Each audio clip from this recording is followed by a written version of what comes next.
त्याच्या हाकेला आम्ही धावतो, दिशा आयुष्याच्या आम्ही शोधतो.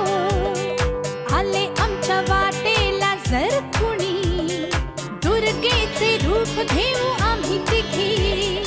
जगून या प्रेमाची नाती, एक धागा आम्ही तिघी, आम्ही तिघी, आम्ही तिघी, आम्ही तिघी. एक धागा आम्ही तिघी, एक धागा आम्ही तिघी. पोलीस हा एकमेव आधार होता, तोही संपलाय आता. असं कसं होईल? इन्स्पेक्टर जाधव ना असं काही करणाऱ्यातले नाही आहेत. मला असं वाटतं काहीतरी वेगळा प्रॉब्लेम आहे. आपण काहीतरी दुसरा मार्ग शोधायला हवा. काय विचार करायचा आहे ना, तो लवकरात लवकर करायला हवं, हे मात्र खरं. अगं त्या मुलीच्या आयुष्याचा प्रश्न आहे ग. अगं बाई, फोन मला वाटतं. हां बोला. अहो जरा ऐका ना, काय एक काम होतं. एक मुलगी आहे, अल्पवयीन आहे,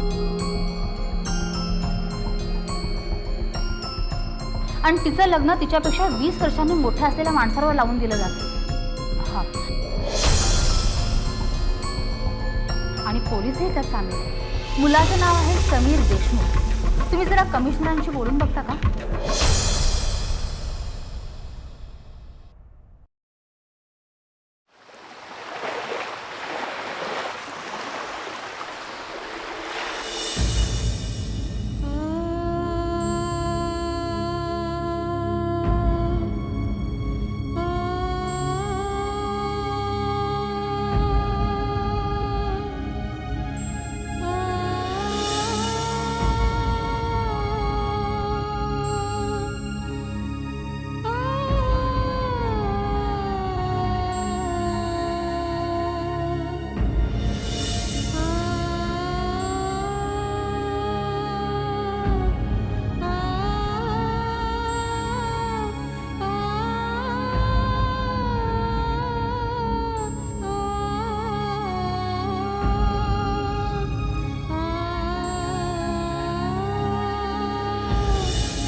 लग्न होऊ शकत नाहीये.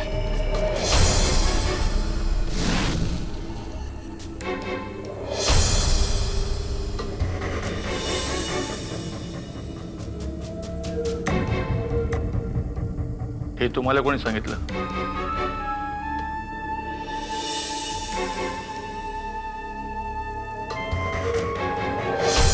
आम्ही सांगितलंय साहेब.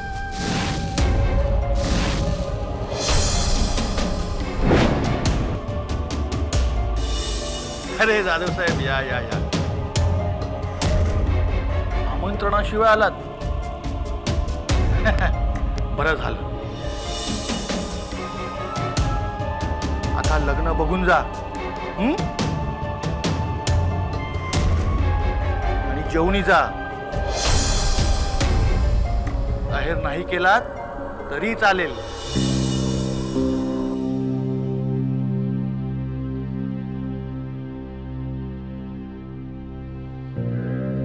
देशमुख साहेब, आहेर करायला नाही, न्यायला आलो.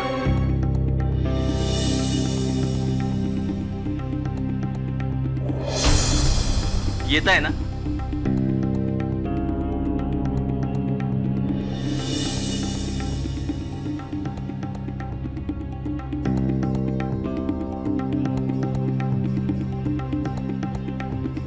जाधव साहेब, तुमचा काहीतरी गोड गैरसमज झालाय.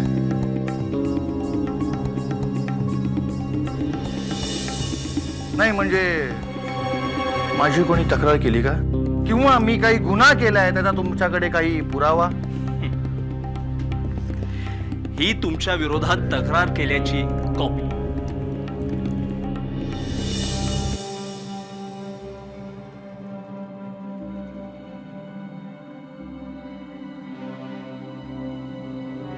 नयना देशमुख यांनी कालच तुमच्या विरोधात तक्रार दाखल केली.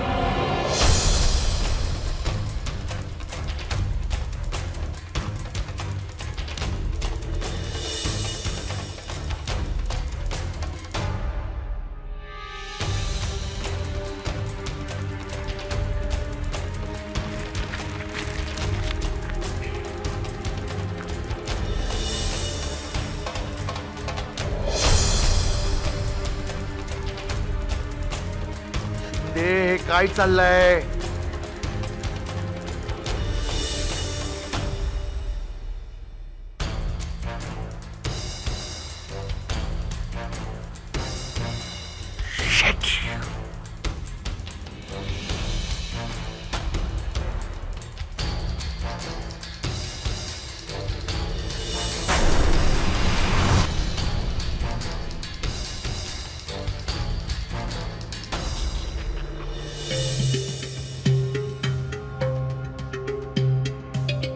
साहेब,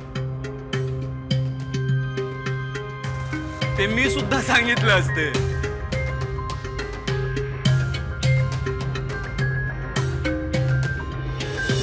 उगाच बॅलन्स घालवलात तुम्ही. तुमच्या अटकेच्या स्पेशल ऑर्डर्स निघाल्या. आता येताय की बेड्या ठोकून नेऊ? हे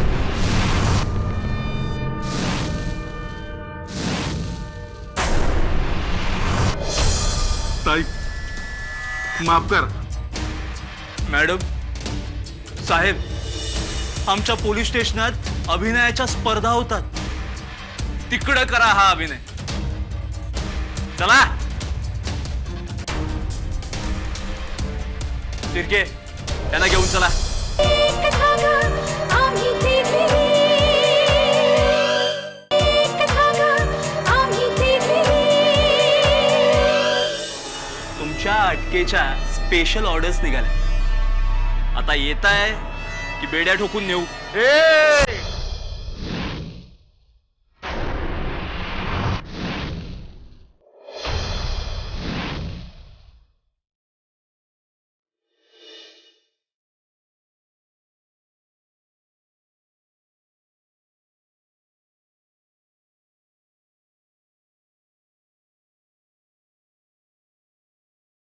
चल गपचूप. आणि गर्दी कमी करायची. चला. फोटो काढतो.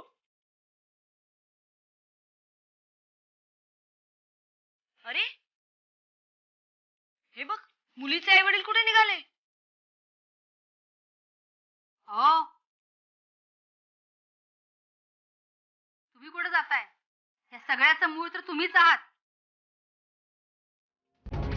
साहेब बघा यांच्याकडे.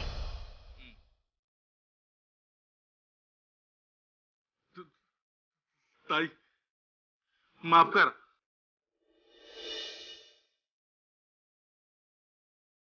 एवढ्या वेळा आम्हाला खरंच माफ करा. लय मोठी चूक झाली बघा. आम्हाला क्षमा करा. आम्हाला त्या पोलिसांच्या हवाली करू नका हो. मॅडम, साहेब, आमच्या पोलीस स्टेशनात अभिनयाच्या स्पर्धा होतात. तिकडं करा हा अभिनय. चला.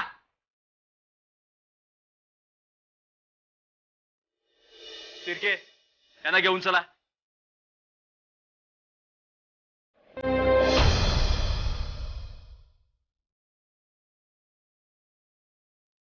खूप उपकार झाले तुमचे माझ्यावर.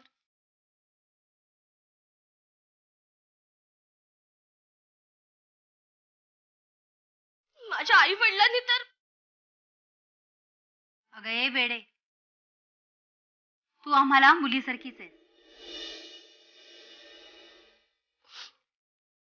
माझ्या बाबतीत असं काही घडेल असं कधीच वाटलं नव्हतं.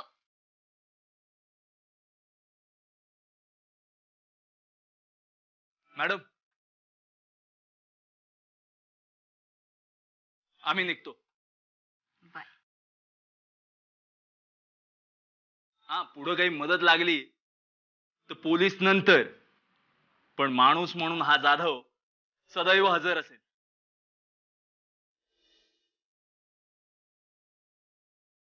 येतो मी. थँक्यू. चला. आता कोण बाबा. हॅलो. हा बोला. हां बर बर. नाही नाही ठीक आहे, तुम्ही काही घाबरू नका. आम्ही नक्की मदत करू. हां.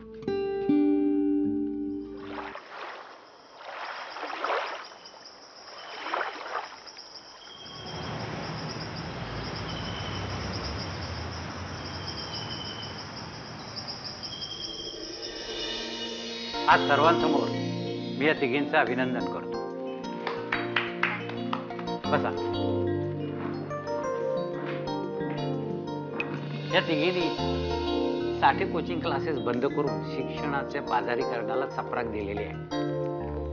त्यामुळे अनेक लोक सावध होतील आणि हा मार्गच सोडतील अशी मला खात्री आहे. तर मला असं वाटतं की या सत्कारापेक्षा आपल्यातले जे फितूर लोक साठेंना मदत करतायत ना, त्यांना पोलिसांच्या हवाली गेलं पाहिजे.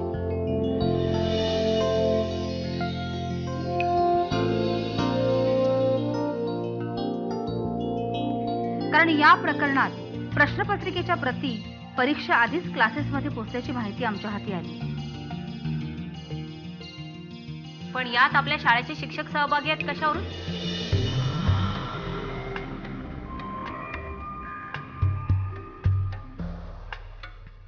आणि यात शाळेचे शिक्षक सहभागी नसतील कशावरून?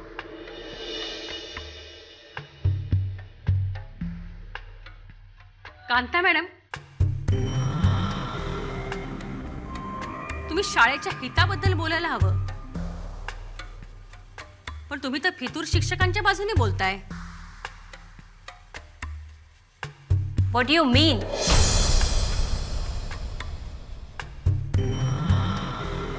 म्हणजे मी फितूर वाटली का तुम्हाला?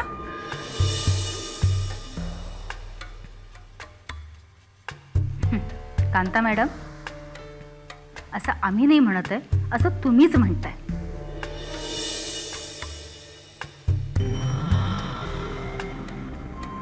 सर, हा सरळ सरळ माझा अपमान आहे. विद्या मॅडमचं बरोबर आहे. अच्छा, म्हणजे माझा मुद्दा चुकलाय. मी सुद्धा शाळेच्या हितातच बोलतेय ना? नाही, तुमचं पण बरोबर आहे. ओ सर, तुम्ही जरा ना थांबा. तुम्हाला ना सगळ्यांचेच मुद्दे पटताय. एक धागा आम्ही तिघी, एक धागा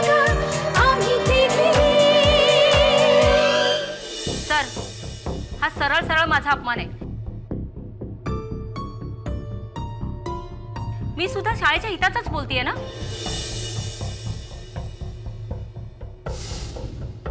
उद्या जर शाळेच्या शिक्षकांना अटक झाली तर यात शाळेचीच बदनामी नाही का होणार?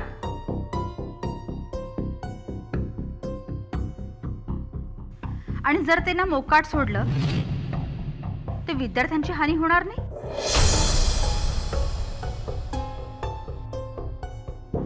शाळा ही विद्यार्थ्यांसाठी आहे, शिक्षकांसाठी नाही.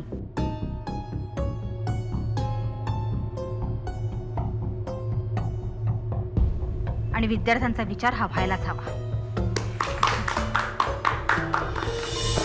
मिळाला टाळ्या.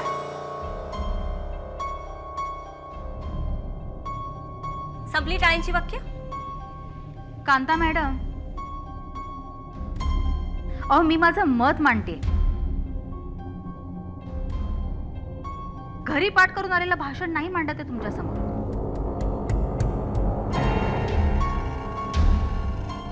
सर,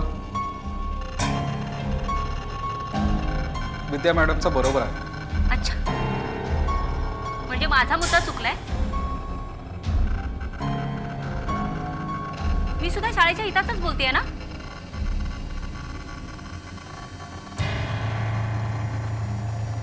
नाही, तुमचं पण बरोबर आहे. ओ सर, तुम्ही जरा ना थांबा. तुम्हाला ना सगळ्यांचेच मुद्दे पटताय.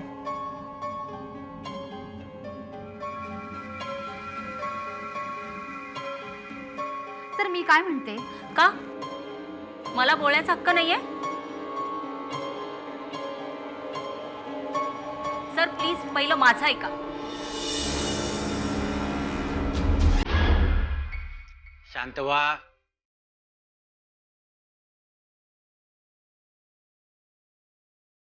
जरा शांत व्हा.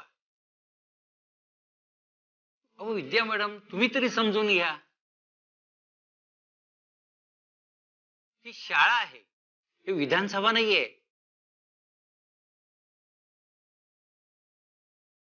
की एकमेकावर चिखल फेकून वाद घालायला.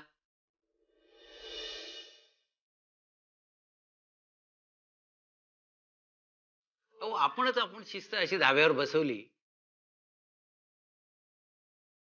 तो विद्यार्थ्यांकडनं आपण काय अपेक्षा करणार?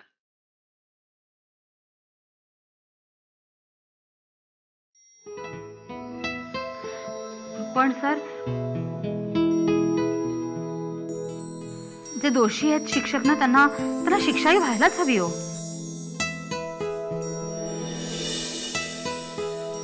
काही गरज नाही. सर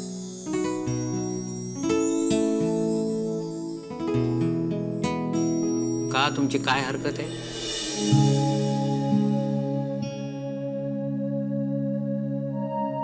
हो, आपल्या शाळेतील शिक्षकांनी खूप यश मिळवलंय.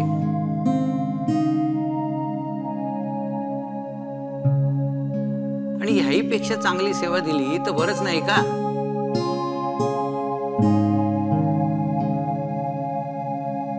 विद्या मॅडम, तुम्ही म्हणता तशी चौकशी नक्की होईल.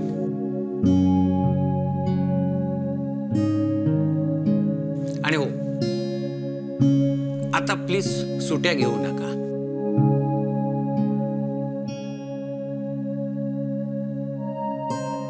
कारण तुमचा प्रॉब्लेम फार गंभीर होता म्हणून ऍडजस्ट केलं.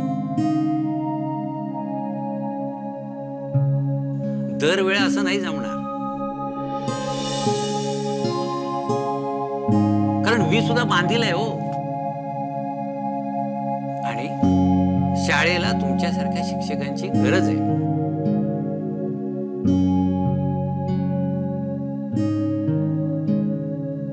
सॉरी सर, पुन्हा असं नाही होणार.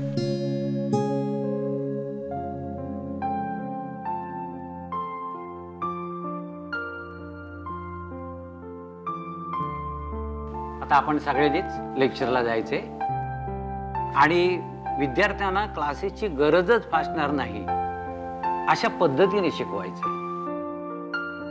हो सर. या आता.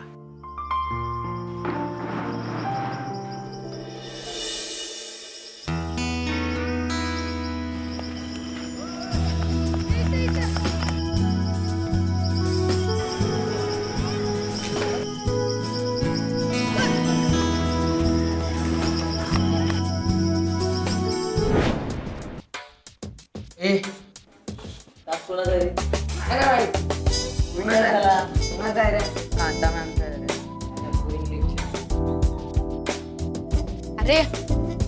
त्या मॅडम तर सोडा, ती 10वीची कार्टी खाली खेळतायत.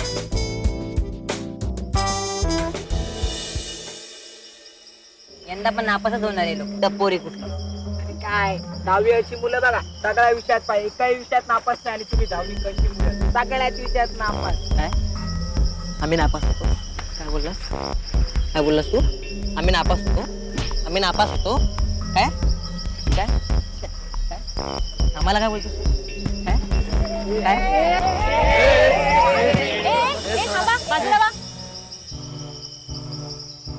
माधव, तुझे काय चाललंय? हे घर नाहीये, तुमची शाळा आहे.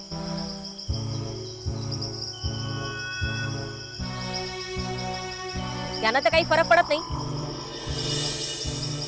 पण तुमचा अभ्यास नाहीये का? चला वर्गात चला. पण मॅडम भांडणाची सुरुवात ह्यानी केली ना. त्याची खात्री होतीच मला. तुम्ही वर्गात जा. आणि 10वी क तुम्ही बाहेर कसे आलात? आणि माझा तास चालू असताना तुम्हाला बाहेर यायला सांगितलं कोणी? तुम्ही आलातच कसे बाहेर?